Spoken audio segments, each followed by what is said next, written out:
In tonight's lesson, we'll be again taking a look at Chapter 3, Lesson 6 on the distributive property, but this time we're doing the algebra edition. So our goal will be to use the distributive property with and factor algebraic expressions.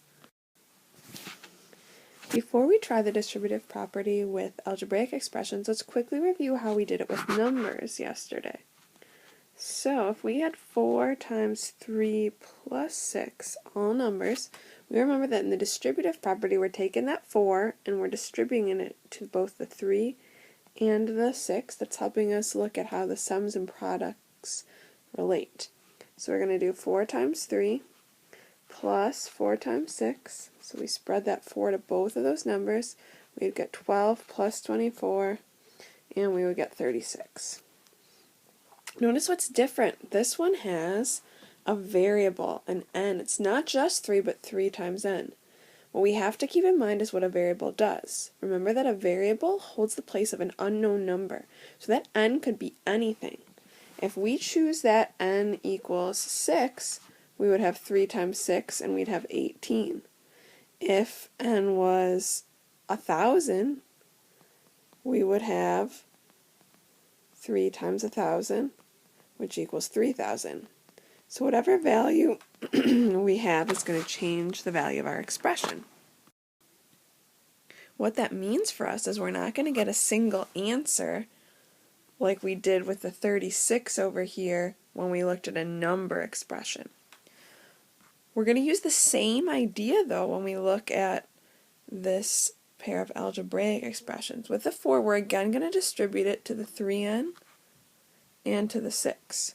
But what we have to remember is if I'm doing 4 times 3 times n, that value still is going to change no matter what n is. So if I pick n to be 6, I'm going to have 4 times 3 times 6.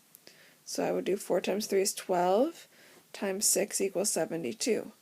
But again, if I chose n equals 1,000,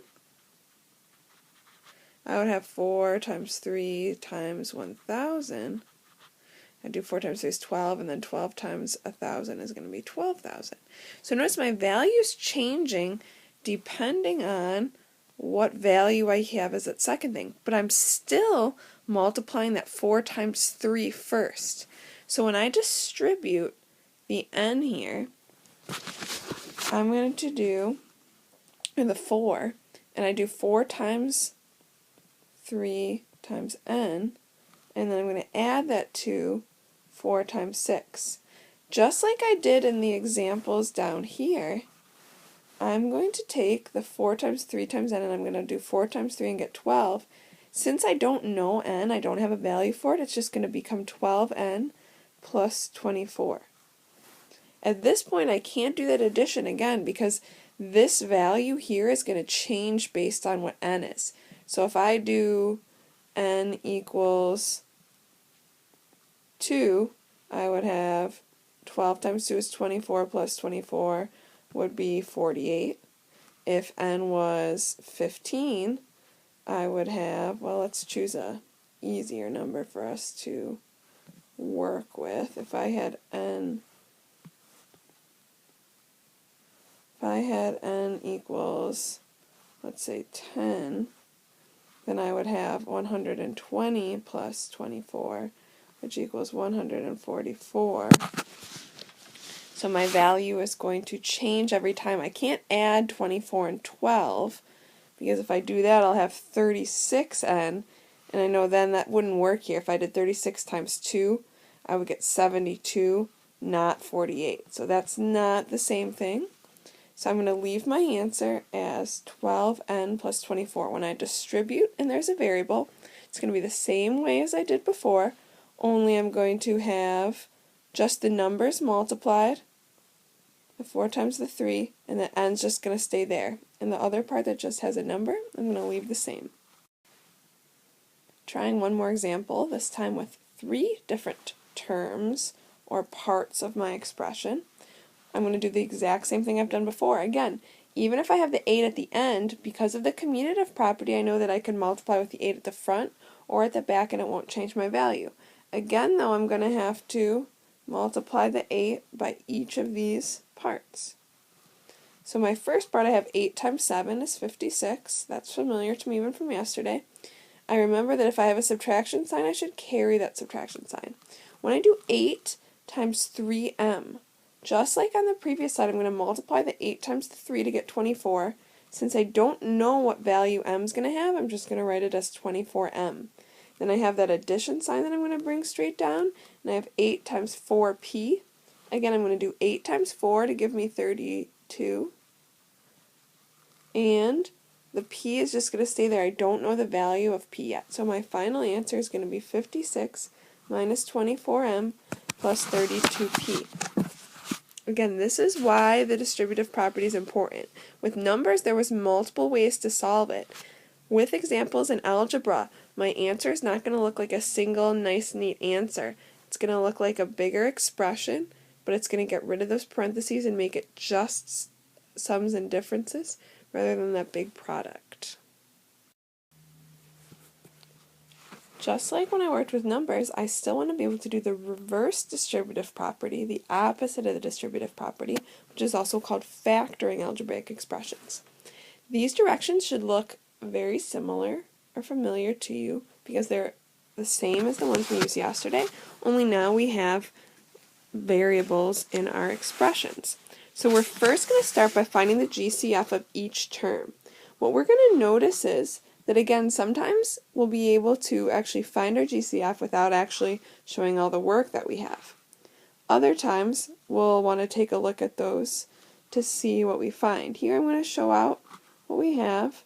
If I have 3 and 21, notice that the only factors of 3 are 1 and 3.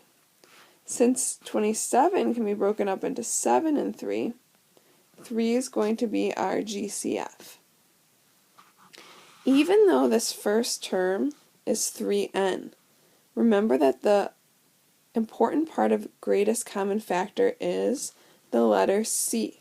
And C stands for common. A factor has to be part of both.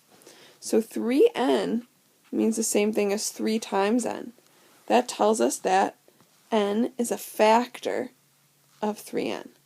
Since there's no n over here, this is just a number without a variable, n is not a factor of 21. I can't use that to find 21.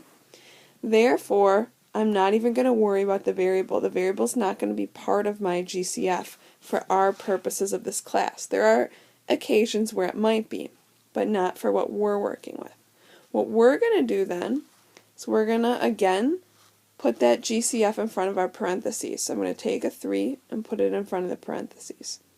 When I divide my GCF into the expression, when I'm looking at 3n and I divide it by 3, again, I'm going to look just at the number parts. I'm going to almost forget that that variable is there for right now. So that leaves me with just 3 over 3, and then I can multiply that times n. 3 over 3 I know simplifies to 1, so I just have 1 times n, or 1n shown. So I'm going to put my n in front of my parentheses, minus 21 divided by 3 I can do in my head, which is 7. And then since my original symbol was subtraction, I already moved that down, and I can put my ending parentheses. So 3 and then n minus 7. The nice thing about factoring is I can always check to make sure my answer is correct. Since factoring and the distributive property are opposite operations, I should be able to use the distributive property, and I hope to get exactly what I started with here. So if I distribute my 3 to the n, this would be really 3 times 1n. We have that understood 1 in front of the n. So I'm going to have 3n, and then 3 times 7 is 21, my sign of subtraction. Since this expression matches my top one, I know that my final answer is going to be 3 times, and then in parentheses, n minus 1. Let's try one more example together. Again, I'm going to start by finding the GCF of these numbers. These numbers seem a little bit bigger, so I'm going to go ahead and employ one of the methods I learned for finding the GCF, and I'm going to use the birthday cake method. Right away, I notice that 4 is going to be a factor of all of these. So I'm going to get 12, 20, and 16. Then I notice that 4 still goes into each of those. So I'm going to get 3, 5, and 4. But these numbers, the only common factor they're going to have is 1, so my GCF equals 16. Now I'm going to put that 16 in front of my parentheses.